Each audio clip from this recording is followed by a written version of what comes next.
Hello dear students, मैं हूं आपका एसकेएम सर और आज बारी है क्वेश्चन नंबर 16 ऑर्गेनिक केमिस्ट्री के रोड मैप क्वेश्चन की।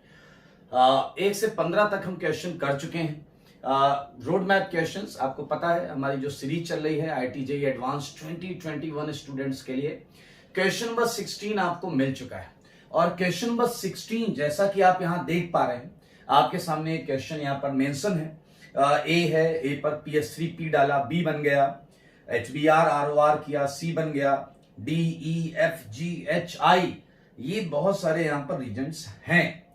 तो मेरे भाई आपको एरो का थोड़ा सीक्वेंस भी देखना पड़ेगा। कई बार वो डायरेक्शन आप सेम सेंस में मान रहे होते हैं बट वो अपोजिट भी होती है। इसके अलावा हमारे पास कुछ डेटा भी हैं, जो नीचे साइड में आप डेटा देख सकते हैं। A, F एंड I का मॉलिक्यूलर फॉर्मूला सेम है, C3H6O। A, F and I का मॉलिक्यूलर फॉर्मूला सेम है, C3H6O। एक डेटा। सेकेंड पॉइंट क्या है, देखें, A is a chiral compound. A जो है जिससे हमने स्टार्ट किया है वो कायरल कंपाउंड है, ठीक है। और लास्ट पॉइंट जो हमें दिया है वो दिया है ऑल अननोन्स आर डिफरेंट। सारे के सारे अननोन्स अलग अलग हैं। तो चलिए बच्चों, हम इसे सॉल्व करते हैं। बड़ा इंटरेस्टिंग क्वेश्चन लग रहा है, तो आइए हम इसे सॉल्व करते हैं। अगर आप इसके सॉल्यूशन पर जा रहे हैं, जो कि क्वेश्चन नंबर 16 का है, तो सबसे पहले हम ए को खोजते हैं। ए का हमें मॉलिक्यूलर फॉर्मूला पता है। देखिए, मॉलिक्यूलर फॉर्मूला है इसका C3H6O। ये है इसका मॉलिक्यूलर फॉर्मूला। बोला जा रहा है ए इज ए कायरल कंपाउंड। अगर आप C3H6O के सारे स्ट्रक्चरल आइसोमर्स को ड्रॉ करेंगे तो आपको ए जो मिलेगा, ध्यान से देखें, वो मिलेगा ये इपॉक्साइड। और ये इकलौता स्ट्रक्चरल आइसोमर होगा C3H6O का, जिसका आप देख सकते हैं ये कायरल सेंटर होगा, ये एसिमेट्रिक होगा और ये कायरल होगा। तो ए इकलौता पॉसिबल आइसोमर है, तो ए हमें बहुत आराम से पता चल जाता है। मेरे भाई ये आ गया आपका इपॉक्साइड। अब आपने इस पे डाला है PS3P। PS3P क्या है? ये एक न्यूक्लियोफाइल है। Triphenyl phosphine would be have like a nucleophile. तो मेरे भाई बी अगर आप बनाना चाहते हैं तो PS3P इस पर क्या कर देगा? वो SN2 करेगा। मेरे भाई इस तरीके से अटैक करेगा और इसे यहां से हटा देगा। तो मैं थोड़ा सा मैकेनिज्म पॉइंट भी इसमें ऐड कर लेता हूं। अटैक के बाद क्या होगा, सारे लोग देखें, PS3P+ और इधर क्या आ जाएगा बताइए, O- और ये CS3। ये देखिए SN2 लेस क्राउडेड साइड से इसे ओपन कर देगा। मेरे भाई अगर आप ध्यान से देख रहे हैं तो ये वाली चीज में ये वाला सिंगल बॉन्ड के लॉन्ग रोटेशन हो सकता है। तो इसका जो दूसरा कंफर्मेशन है, जिसमें O- और PS3P सेम साइड होंगे, वो एक, ध्यान से देखें, वो एक साइक्लिक इंटरमीडिएट देते हैं। आपको ये रिएक्शन करते समय विटिग रिएक्शन जैसी याद आ रही होगी। थोड़ा सा आप देखें, आगे सेगमेंट उस टाइप का ही दिखेगा। ये आपको मिल गया, ये है साइक्लो, यहां पर देख सकते हैं ऑक्साफॉस्फेटेन, ये जनरल कैटेगरी नेम है। साइक्लो में ऑक्सीजन है और ये फास्फोरस सेगमेंट है। और आपको पता है ये क्लीव हो जाता है, और ये क्लीव होता है तो मेरे भाई बी मिलता है आपको। और ये बी मिलता है क्या? ये है आपका प्रोपीन। ये देख लें, ये ए है मेरे भाई, और ये आपका यहां पर बी है, प्रोपीन। बी वैसे भी एल्कीन ही होना चाहिए क्योंकि उस पर तुमने एंटी मार्कोनिकॉफ कराया, HBr ROR। तो मेरे भाई इस पे HBr ROR ये तो सबको पता है, एंटी मार्कोनिकॉफ एडिशन। तो ये मिल जाएगा आपको चाइना पे वापस PS3P डाला है। आपको पता है वो न्यूक्लियोफाइल है, वो SN2 करेगा। तो मेरे भाई डी जो होगा, ये एक आपका सॉल्ट होगा, आप देख सकते हैं PPH3+, ये और साथ में होगा ये Br-। ये SN2 ने इस कार्बन पे अटैक किया, एंटीबॉन्डिंग CBr के सिग्मा एंटीबॉन्डिंग पे Br को हटाया, और ये आ गया आपका D। क्वेश्चन को ध्यान से देख लें, डी तक हम आ चुके हैं। मेरे भाई P पर है प्लस, तो सोचिए इसके बाजू वाले कार्बन का H कितना ज्यादा एसिडिक होगा। बहुत ज्यादा एसिडिक H लेकर बैठा है ये, क्योंकि फास्फोरस पे प्लस चार्ज है। इसका कंजुगेट बेस, जब H+ निकालोगे कंजुगेट बेस आएगा तो रेजोनेंस स्टेबलाइज हो जाएगा। इसलिए अगला रीजेंट आप देख सकते हैं सारे लोग, अगला रीजेंट जो है वो एक बेस है, ऐसा वैसा बेस नहीं है, PHLi। पीएच में आप देख सकते हैं कार्बन पर नेगेटिव चार्ज डेंसिटी आ रही है, बहुत स्ट्रॉन्ग बेस है। तो मेरे भाई अगर मैं ई की बात करूं, आप देखें ई की बात, तो बेस यहां से H निकाल दिया जाएगा और यहां आएगा माइनस, और माइनस और फास्फोरस पर प्लस। मेरे भाई अभी थोड़ी देर पहले आप एलाइड में आपको बोला था विटिग जैसी रिएक्शन याद करो, और यहां देखिए ई है फास्फोरस एलाइड। अब समझना होगा, मजेदार चीज है, ई हमारे पास आ चुका है और ये कह रहा है कि हमने इस पे कुछ F डाला, F डाला तो उससे क्या बना ये आपको देखना है, उससे बना है G। G क्या है ये, अगर आप थोड़ी सी बुद्धि लगाएंगे तो एलाइड की रिएक्शन अक्सर आपने कार्बोनाइल कंपाउंड से पढ़ी है। और F के बारे में डेटा क्या है, F के बारे में डेटा है तुम्हारे पास कि इसका मॉलिक्यूलर फॉर्मूला भी वही है जो A का है। सेकंड पॉइंट पढ़ सकते हैं आप, सॉरी फर्स्ट पॉइंट, AF और I का मॉलिक्यूलर फॉर्मूला C3H6O है। तो मेरे भाई ये तो हो चुका, इपॉक्साइड ले चुके हैं सब अलग अलग भी। अब अगर आपको विटिग रिएक्शन याद है तो एलाइड्स कार्बोनाइल कंपाउंड से रिएक्ट करते थे।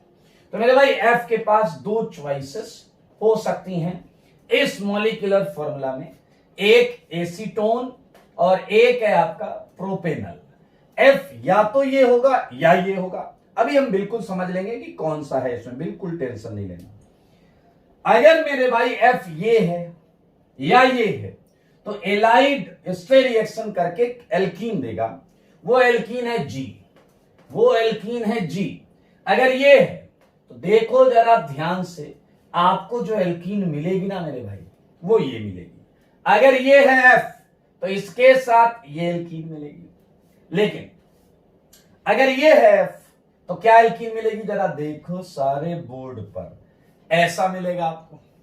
ये आ गया आपका हेक्स 3 और ये यहां पर 2 मिथाइल पेंटुइन आ जाएगा, बिल्कुल सही। चलिए अभी इनकी एक पॉसिबिलिटी हटेगी, बिल्कुल टेंशन मत लेना। अब देखिए G कहां से मिल रहा है, G को जरा ध्यान से देखिए, G H से आ रहा है, H से G किस रिएक्शन से आ रहा है, पहचानो, ये है कौन, ये है वोल्फ किस्नर रिडक्शन। H से G आया वोल्फ किस्नर रिडक्शन। अच्छा भाई वोल्फ किस्नर रिडक्शन क्या करता है, ये कार्बोनाइल को एल्कीन बनाता है। अच्छा भाई, यानी कि इसमें पहले कार्बोनाइल था, ये G है, ये आंसर हमें पता है, पहले कार्बोनाइल रहा होगा। अच्छी बात है, कार्बोनाइल की पोजीशन के बारे में हमें विचार करना है, लेकिन थोड़ा सा H पर नजर डालो, I से H बना है और रीजेंट देखिए OH माइनस डेल्टा, तो आपको एल्डोल की फील आएगी बहुत स्ट्रांगली, यानी कि H must be a aldol product, H must be a aldol, dehydrated aldol, because delta is there. तो मेरे भाई जरा ध्यान से देखो, अगर ये प्रीवियसली सारे लोग ध्यान से देखें, एल्डोल से बना होता तो मेरे भाई इसके पास कितने केस हो सकते थे, एक यहां पर, सारे लोग देखिए, यहां पर कार्बोनाइल, सारे आराम से देखिए, एक केस है यहां पर कार्बोनाइल हो सकता था। देखो क्योंकि आपको याद है एल्डोल प्रोडक्ट कैटेगरी कैसे आती थी, alpha beta unsaturated carbonyl, alpha beta unsaturated carbonyl, एक ये पॉसिबिलिटी हो सकती है। लेकिन एक बच्चे ने कहा सर इसमें एक और पॉसिबिलिटी हो सकती है, इसी में ध्यान से देखना, बहुत मजेदार है, बहुत मजेदार, इसी में एक पॉसिबिलिटी हो सकती है कि यहां डबल बॉन्ड हो इस जगह, देखिए यहां पर ये और यहां पर ये, इसी की दो पॉसिबिलिटी, इसकी ही दो पॉसिबिलिटी, इसकी पॉसिबिलिटी पर चलते हैं।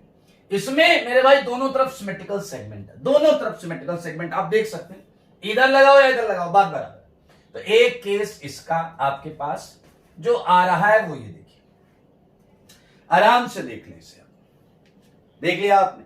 तो यहां आपको H के 3 पॉसिबल केसेस मिलते हैं। चलिए आप थोड़ा ध्यान से देखो, थोड़ा ध्यान से देखिए, जो H है वो सिंगल आई से आया है, जो H है वो सिंगल आई से आया है, इसे समझो, ये किससे बन सकता है, इसके करस्पॉन्डिंग आई क्या निकलेगा, इसे रिवर्ट करो, रिवर्ट, तो मेरे भाई ये प्रोपेनल से निकले बनेगा, प्रोपेनल से। देखो ये एल्डिहाइड का अल्फा कार्बन दूसरे एल्डिहाइड से कंडेंस है, ये वाला किससे होगा, ये वाला एसीटोन से, देखो देखो ये एसीटोन से, ठीक है, look at third one, look at third one. अगर आप थर्ड वन को देख रहे हैं तो यहां प्रॉब्लम है, ये एक एसीटोन और एक एल्डिहाइड देगा, तो ये तो वैसे ही डिस्कार्ड हो गया, ये वैसे ही डिस्कार्ड हो गया। ये वाला जो एल्डोल प्रोडक्ट है ये दो के कॉम्बिनेशन से बना है, एक कीटोन और एक एल्डिहाइड। तो मेरे भाई ये खल्लास ये नहीं हो सकता, क्योंकि आई तो कोई सिंगल कंपाउंड होगा, जबकि ये दो कंपाउंड से बना है। ये खल्लास, अगर ये खल्लास तो इसके करस्पॉन्डिंग ये खल्लास, ये खल्लास तो इसके करस्पॉन्डिंग ये खल्लास।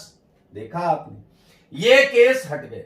तो एफ यूनिक आ गया, जी यूनिक आ गया, एच के पास इससे दो केस बने थे, इससे ही ये दो केस बने थे।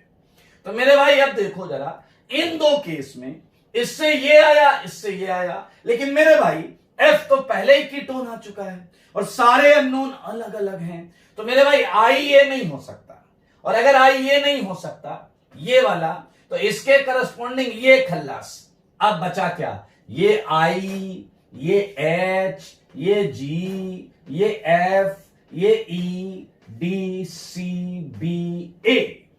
देख सकते हैं आप, एफ के पास जो दो पॉसिबिलिटीज थी उन्हें लेकर आगे बढ़िए, और आगे बढ़ने से आपको समझ में आ जाएगा कि ये केसेस एक सिंगल आई से एल्डोल हो रहा था। तो मेरे भाई यहां पर ये वाला डिस्कार्ड होते ही ये सारा किनारे वाले केसेस डिस्कार्ड हो गए। इससे दो एल्डोल प्रोडक्ट्स दिख सकती थी, कंडेंस्ड एल्डोल प्रोडक्ट्स, उसमें ये वाला कैंसिल, क्योंकि ये एसीटोन से बनेगा और एसीटोन पहले ही आ चुका है। तो मेरे भाई ये है आपका क्वेश्चन नंबर 16, और इस चीज को आई होप आपने कर लिया होगा, और अगर नहीं किया होगा तो आप इस सोल्यूशन से देख सकते हैं, समझ सकते हैं, चीजों को सीख सकते हैं। आई होप आपने इस क्वेश्चन से काफी कुछ सीखा होगा, और जल्द ही मिलेंगे नए क्वेश्चन के साथ। तब तक स्वस्थ रहें, मस्त रहें और पढ़ाई में व्यस्त रहें।